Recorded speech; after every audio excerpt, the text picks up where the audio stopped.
বছর শেষে দুর্ভোগ, দক্ষিণ পূর্ব রেলের একাধিক ট্রেন বাতিল, ব্যাপক ভোগান্তি। বছর শেষে রেলপথে দুর্ভোগ। 16 থেকে শুরু করে 30শে ডিসেম্বর পর্যন্ত খড়গপুর ও আদ্রা ডিভিশনের একাধিক ট্রেন বাতিল। এ প্রসঙ্গে রবিবার একটি নির্দেশিকা জারি করেছে দক্ষিণ পূর্ব রেল।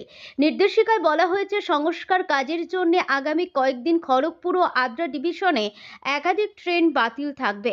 ফলে যাত্রীদের ফের ভোগান্তির শিকার হতে হবে। ডিসেম্বর মানেই ঠান্ডার মরশুম আর বাঙালির ঘুরতে যাওয়ার সময়। সকলে কখনো বালেশ্বর, কখনো ভুবনেশ্বর, আবার কখনো পুরীর জন্য প্ল্যান করেন। ভুবনেশ্বর কিংবা পুরীর স্পেশাল বা এক্সপ্রেস ট্রেনের টিকিট না পেলে খড়গপুর থেকে বালেশ্বর কিংবা ভদ্রক হয়ে অন্যান্য ট্রেন ধরে তারা যাতায়াত করেন পুরী কিংবা ভুবনেশ্বর। আর এই মাসে ট্রেন বাতিল হওয়ায় রীতিমতো সমস্যায় পড়তে হতে পারে সকলকে। তাই আগে থেকে ট্রেন বাতিলের সিদ্ধান্তের কথা জানিয়েছে দক্ষিণ পূর্ব রেল, কিন্তু ভোগান্তির আশঙ্কা রয়েই যাচ্ছে যাত্রীদের মনে। খড়গপুর ডিভিশনের বেশ কয়েকটি ট্রেন আগামী 16 থেকে 30শে ডিসেম্বর পর্যন্ত বাতিল থাকবে।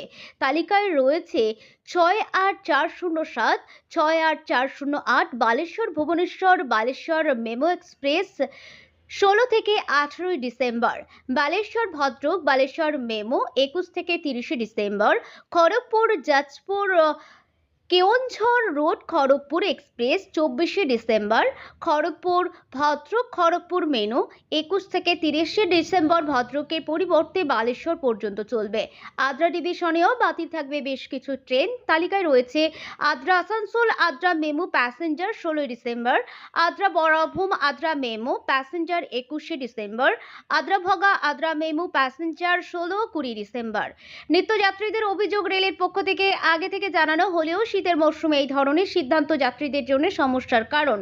বিশেষ করে যারা প্রতিদিন অফিস বা ব্যবসার কাজে আদ্রা ডিভিশনে ট্রেনে যাতায়াত করেন, তাদের পকেট এবং সময় দুদিকেই চাপ পড়বে। অনেক যাত্রীকে বাধ্য হয়ে বিকল্প পরিবহনের উপর নির্ভর করতে হবে। অন্যদিকে দীর্ঘ পথের যাত্রীদের অসুবিধা আরও বেশি। বহু মানুষ বেড়াতে যাওয়ার জন্য আগেভাগেই টিকিট বুক করেছিলেন। হঠাৎ ট্রেন বাতিল বা সংক্ষিপ্ত হওয়ায় তাদের ভ্রমণ পরিকল্পনা ভেস্তে যেতে পারে। সব মিলিয়ে খড়গপুর ও আদ্রা ডিভিশনে ট্রেন বাতিল যাত্রীদের জন্য বিরাট ধাক্কা। আগামী দিনগুলিতে পরিস্থিতি কিভাবে সামাল দেয় রেল, সেটা এখন দেখার বিষয়।